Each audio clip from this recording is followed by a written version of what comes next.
This is End Screen Noise. My name is Colin Dixon, founder and chief analyst at End Screen Media, and today is October the 13th, 2017. Well, some good news for the movie industry this week.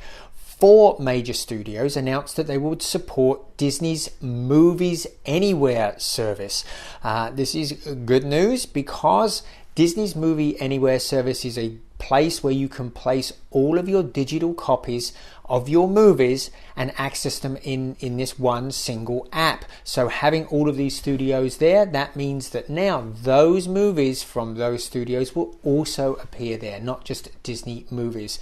Who are the holdouts? Well, Paramount and Lionsgate have yet to sign, but I would guess that they'll probably reach agreement with Disney sometime in the very near future, and their movies will show up here too. Now, which movie stores are supporting this standard, Movies Anywhere? Well, for the 4 biggest stores, iTunes, Amazon Video, Google Play, and Vudu are supporting it. So if you have movies in those stores and you purchase from them, you can actually connect them to Disney Movies Anywhere. It's a pretty simple process. I did it this morning and all of my movies miraculously showed up. I have accounts at Amazon, Google Play, and Vudu. I don't have an iTunes account, but all the movies I purchased in those stores did show up right here in my Movies Anywhere account. The biggest holdout is Comcast. Now, Comcast actually said that they did reach agreement with Disney last year in April of 2016, but there is no way yet to connect your Comcast movie store to Movies Anywhere. So if you're a Comcast customer and you purchase movies, you should probably get onto Comcast and ask them to follow through on their promise to connect to Movies Anywhere.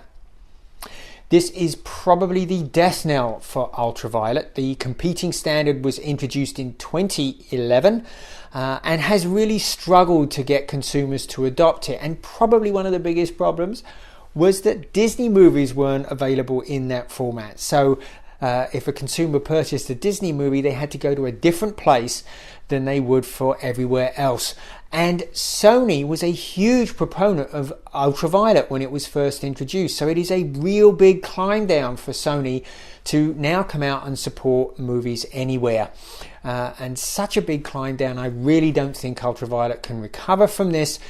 I would think it would be highly likely that in the very near future, you'll be able to connect your UltraViolet account to Disney Movies Anywhere. So if you have movies in UltraViolet, don't give up on them yet. I've got a feeling that they will eventually show up in a Movies Anywhere account. Now, this is a huge loss for the movie industry. Let's be clear about this. It has taken them 7 years to decide on a single standard for online. In that time, over that 7 years, $3.5 billion in disc sales have vanished. That's a 39% decline. The increase in electronic sales has nowhere near compensated for that. It has increased 1.4 billion to 2 billion a year. And as I say, that's nowhere near compensating for the fall in disc sales. But the real harm to the industry isn't in the loss in revenue, it's in the loss of consumer mindshare.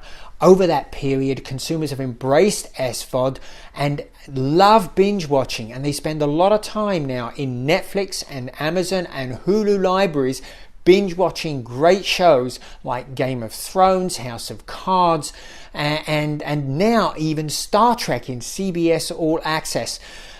What has happened is that consumers have taken time that they spent watching movies and replaced it with binge watching of these great shows.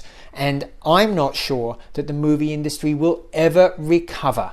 So that is the real harm to the industry. This disunification has allowed consumers to simply get out of the habit of watching movies.